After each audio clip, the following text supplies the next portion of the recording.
तीन चीजें देखकर आप किसी कंपनी में इन्वेस्ट करेंगे? So I would say good business, good management and valuation in your favor.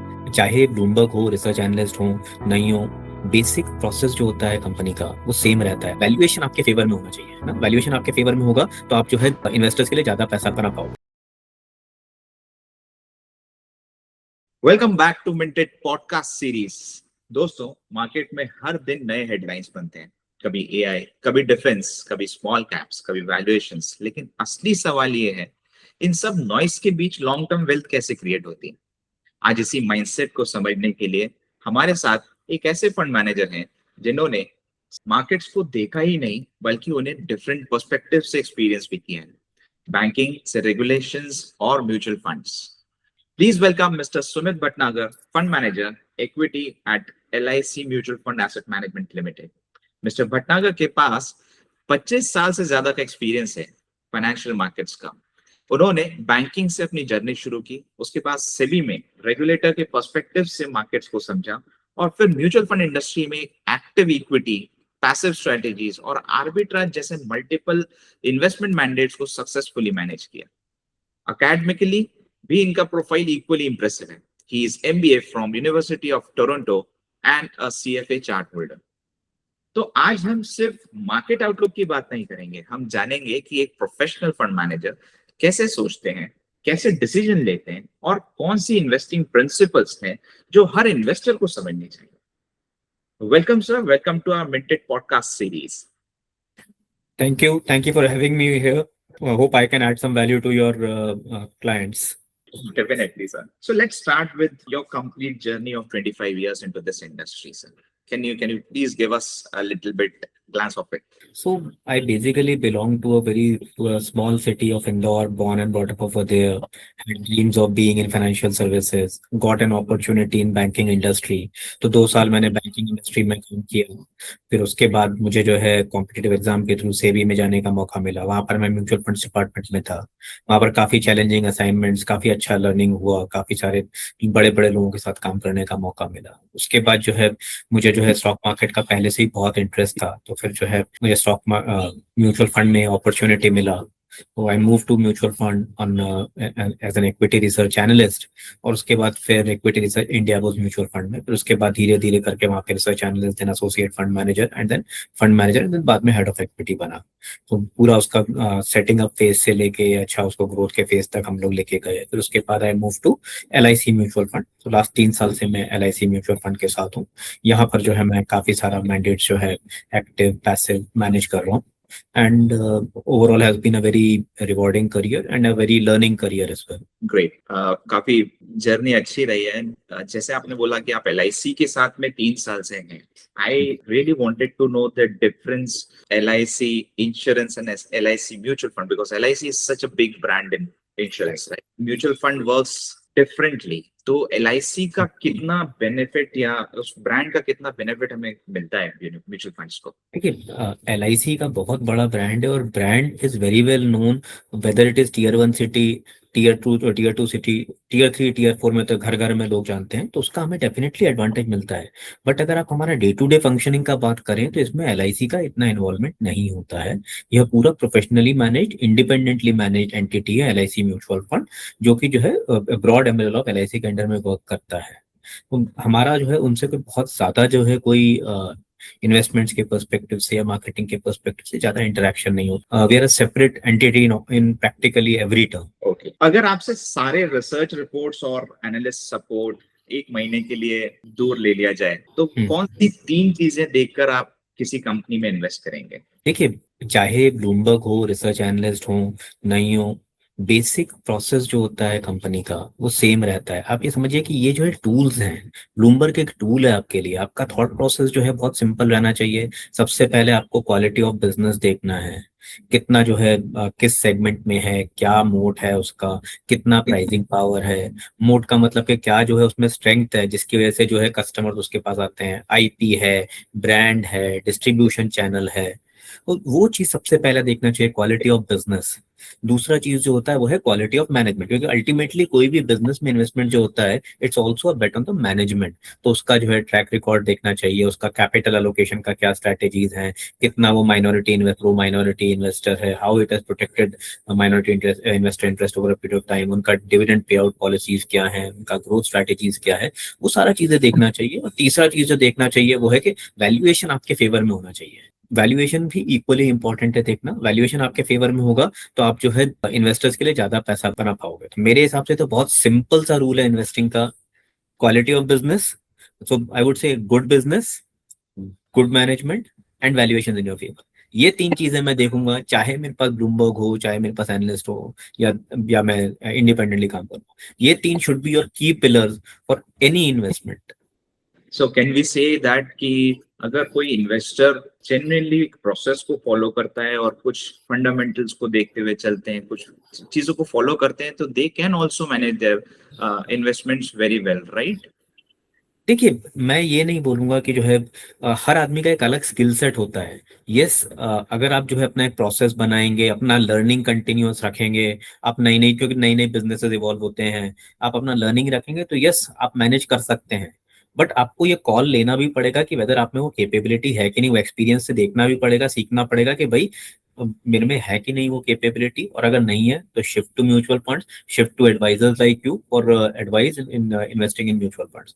मतलब आपको अपना खुद का स्ट्रेंथ्स का एनालिसिस करना पड़ेगा। आप जो है कंटिन्यूअसली जो ये, it's a very disciplined knowledge intensive industry. सब लोगों को लगता है कि ये जो है स्टॉक मार्केट बड़ा आसान जगह है जहाँ पे क्या हो, कंपनी में पैसा लगाओ और रिटर्न लेके जाओ। ऐसा नहीं होता है। तो उसमें आपको बहुत मेहनत करना पड़ती है, बहुत जो है डिटेल में जाना पड़ता है, बहुत सारा चीजें, प्रोसेसेस रिलेटेड चीजें, मैनेजमेंट को समझना, कंपनी को समझना करना पड़ता है, उसी के बाद पैसा लगाया जाता है। वो अगर आप कर सकते हो तो yes, anyone can do it. But अपना जो है इंट्रिंसिक अपना खुद का एनालिसिस करते रहिए अपना कैपेबिलिटीज का। Exactly want that answer. या सर, हर जगह एक ही एडवाइस मिलती है, स्टे इन्वेस्टेड, स्टे इन्वेस्टेड। लेकिन क्या कभी ऐसे सिचुएशंस आते हैं जब स्टे इन्वेस्टेड रहना शायद सही डिसीजन नहीं होता? देखिए, अगर कंपनी के पॉइंट ऑफ व्यू से, तब तो उसको दो पार्ट में डिवाइड कर देते हैं। कंपनी के पॉइंट ऑफ व्यू से कि जो है जिस कंपनी में हम इन्वेस्ट करते हैं, और दूसरा जो है इन्वेस्टर के पॉइंट ऑफ व्यू से कि वो म्यूचुअल फंड में कब तक रहना चाहिए या नहीं रहना चाहिए वाला एस्पेक्ट। ठीक है, कंपनी का अगर हम बात करें तो कंपनी में टिपिकली जब तक आपका जो है कोर थीसिस इंटैक्ट है, कि आपका जो है कंपनी जो है जो बोला है वो कर रही है, जो सेगमेंट जिसमें है वो ग्रो कर रहा है, कंपनी का मार्जिन अच्छा चल रहा है और वैल्यूएशन भी आपके अच्छे चल रहे हैं, तो आप मार्केट टाइमिंग करने का कोशिश ना करें और कंपनी को स्ट्रक्चरली आप अपने पोर्टफोलियो में बना के रखें। तो मैं तो ये बोलूंगा कि market timing is a skill which is theoretical, practically बहुत कम लोगों के पास होता है। और बोलते बहुत लोग ज्यादा हैं, क्लेम बहुत लोग करते हैं, बट एग्जीक्यूशन एटलीस्ट मुझे बहुत बहुत कम लोगों में दिखा है। और इसमें भी क्या होता है ना कि आपको एक बिहेवियरल एस्पेक्ट भी समझना पड़ेगा कि टिपिकली हम कब जो है ये पोजीशन बुक करना चालू करते हैं, सोचते हैं कि मार्केट जब पैनिक करता है, राइट, कि जो है राइट। बड़ा कुछ वॉर का न्यूज आ गया। सबसे पहले तो जो है जब तक आप प्लान करते हो ना तब तक बाजार वैल्यू 5-7% नीचे गिर जाता है। फिर जब तक आप एग्जीक्यूट करते हो तब तक जो है वो 10% नीचे गिर जाता है। फिर उसके बाद जो है जब आप नियरली बॉटम पे आप जो है एग्जिट करोगे, उसके बाद आप री इन्वेस्ट करने की हिम्मत नहीं कर पाओगे, तब तक आपका मार्केट जो है ऊपर निकल जाएगा। करेक्ट, तो करेक्ट। और दूसरा इन्वेस्टर के पॉइंट ऑफ व्यू से अगर बात करें तो मैं तो इन्वेस्टर को तो कभी यही मैं तो यही बोलता हूँ इन्वेस्टर को कि आपका इन्वेस्टिंग जो है गोल बेस्ड होना चाहिए। आपका इन्वेस्टिंग लॉन्ग टर्म के लिए होना चाहिए। आपको ये मार्केट टाइमिंग के चक्कर में पड़ना ही नहीं चाहिए। ये राइट। जो इनफैक्ट अगर जो है पैनिक आता है मार्केट में, देखिए आपने जो है 10 साल के व्यू से पैसा लगाया, अगर छोटा मोटा कोई वॉर होता भी, जो अभी ईरान यूएस ईरान वॉर जो चल रहा है, उसको आपको जो है ना अपॉर्चुनिटी की तरह देखना चाहिए in a long journey to create extra return.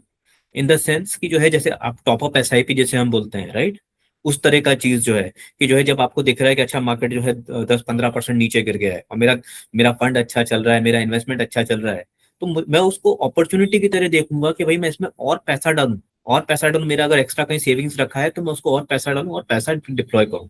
मैं कभी इन्वेस्टर्स को ये सजेस्ट नहीं करूंगा कि जो है मार्केट टाइमिंग के पर्सपेक्टिव से कि जो है या वैल्यूएशन बहुत महंगा लग रहा है तो आप जो है पैसा निकाल लो। नहीं, आपको जो है एज एन इन्वेस्टर आपको अपना गोल के हिसाब से देखना चाहिए।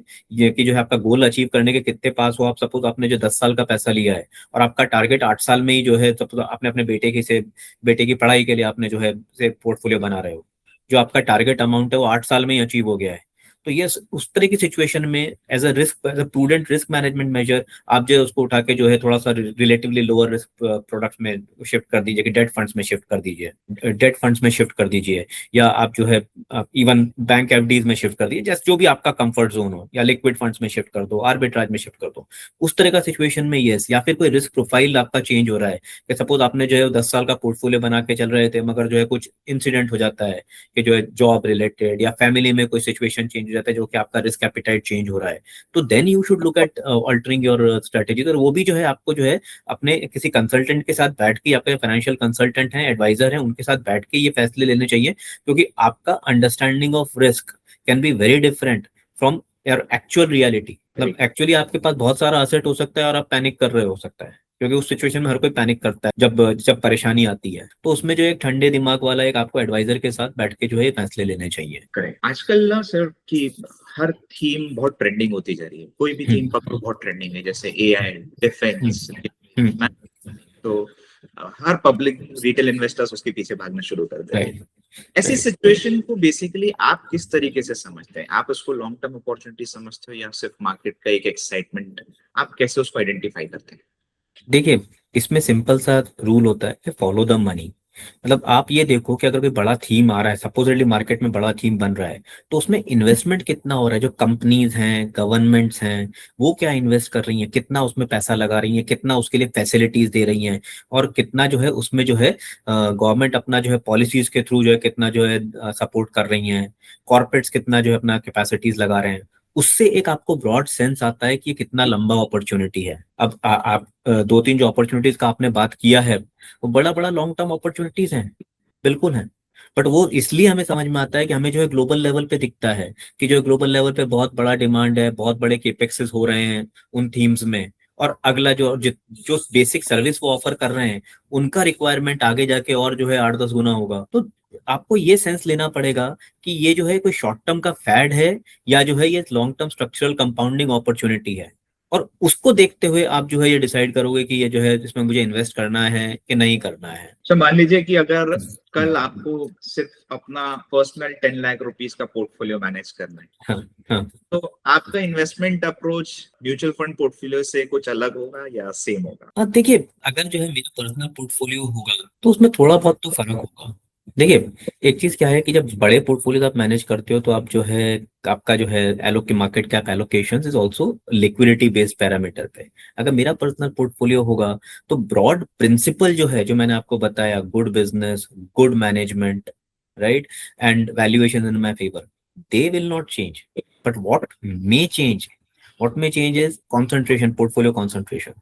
So I might like to run maybe a slightly highly concentrated portfolio, कि पंत की जो हम म्यूचुअल फंड्स में जो 40-50 स्टॉक का पोर्टफोलियो चलाते हैं, उसकी जगह जो है हम पर्सनल पोर्टफोलियो में भी से 15 स्टॉक्स, 20 स्टॉक्स वो एकदम जो है नैरो डाउन, क्योंकि हम उस पर जो है बहुत ज्यादा जो है हमारा रिस्क एपिटाइट भी थोड़ा सा ज्यादा होता है। हम जो है ज्यादा जो है इंडिविजुअली मैं बात कर रहा हूँ, तो उसमें जो है हम ज्यादा फोकस कर सकते हैं। और साइमल्टेनियसली जो पोर्टफोलियो, अब बहुत सारे बड़े पोर्टफोलियो में आप जो है स्मॉल कैप स्टॉक्स में जो है बड़ा पोजीशंस नहीं बना पाओगे, राइट। तो मेरा पोर्टफोलियोज में भी थोड़ा सा जो है स्मॉल कैप टिल्टेड ज्यादा होगा, जहां पर की ग्रोथ अपॉर्चुनिटीज ज्यादा होंगी, जहां पर की जो है आपको जो है companies are at very raw state. तो कई बार ऐसा होता है कि जो है कंपनीज बिजनेस मॉडल्स प्रूवन नहीं होते हैं, वो हम म्यूचुअल फंड्स में पोर्टफोलियोज में नहीं ले पाएंगे। बट डेफिनेटली जो है हमारे पर्सनल पोर्टफोलियोज में it can be a part. Theoretically speaking, I would say कि अगर डिफरेंस होगा तो probably in terms of portfolio concentration होगा and in terms of market cap होगा। Percentage of allocation and but basic theme of good business, good management and valuations in our favour would still be there. fundamentals basically same, right? Percentage of allocation will be changed, right? Right. आपने अपने 25 years के career में कौन सा investment decision आपको सबसे ज्यादा proud feel कराता है, और कौन सी गलती ने सबसे बड़ा लेसन दिया? सोचना पड़ेगा 25 इयर्स। सबसे बड़ा चीज क्या है, जो मैं ऑब्वियसली कंपनीज का तो अपन बात नहीं कर सकते हैं इसमें इसमें जो है, तो broadly speaking just decision that make me proud is कि ड्यूरिंग टाइम्स ऑफ वॉलेटिलिटी, जब बहुत ज्यादा उतार चढ़ाव हुआ है मार्केट में, तब जो हमारी जो हाई कन्विक्शन बेट्स हैं, उन पे जो है वो हमें जब और ज्यादा अट्रैक्टिव वैल्यूएशन पे मिल रही थी, तो हमने करेज दिखाया है to buy those dips and average those companies out और add those positions at lower levels. और उसके बाद जब मार्केट स्टेबलाइज, और हमने देखा ही है इतने सारे साइकिल्स में कि जब मार्केट जब स्टेबलाइज होती हैं तो अच्छी कंपनीज जो हैं, जहां पर कि जो है काफी वैल्यू होता है या काफी जो है और अट्रैक्टिव हो गया है मार्केट गिरने से, क्योंकि जब पैनिक आता है तो सब कुछ बिकता है, राइट। तो उसमें जो आप अच्छे लेवल पे if you buy good companies at obviously valuations in your favour, जो कि मैं बार बार बोलता हूँ, तो वो जो है आपको इन्वेस्टर्स को भी अच्छा रिटर्न बना के देती है फिर। तो वो एक जो है ना, एक keeping your head straight or head stable even in time of panic and buying high quality stocks, I would say, is something that I am fairly proud of. Then जैसा आपने इससे पहले ही मेरे से क्वेश्चन पूछा था कि जो है short term stories versus long term stories, तो I would say I have been reasonably successful. हर कोई 100% तो कोई भी नहीं होता है, reasonably successful in avoiding short term noise वाला जो प्लेस जो है। तो एंड आगे भी यही कोशिश हमारी रहेगी कि जो है इस तरह के जो शॉर्ट टर्म नॉइज वाले, जहाँ पे कि बबल बन गया है, जहाँ पे कि जो है आपको वैल्यूएशन बहुत ज्यादा स्ट्रेच हो गया है, उस तरह की स्पेसेस को हम अवॉइड करें।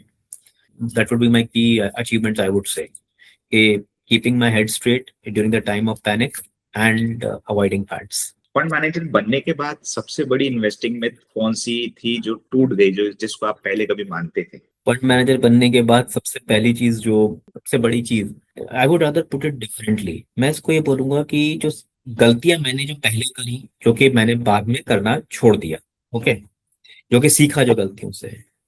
तो कई बार आप क्या होता है कि वैल्यू ट्रैप्स जिसे हम बोलते हैं, राइट, कि जो है कंपनी बहुत अच्छी रखती हैं, उन पे कुछ रीजन जो है कई बार कॉर्पोरेट गवर्नेंस के भी होते हैं, कि जो है मैनेजमेंट क्वालिटी वीक होता है, या जो है कुछ दूसरा भी कॉर्पोरेट गवर्नेंस रिलेटेड इश्यूज रहते हैं।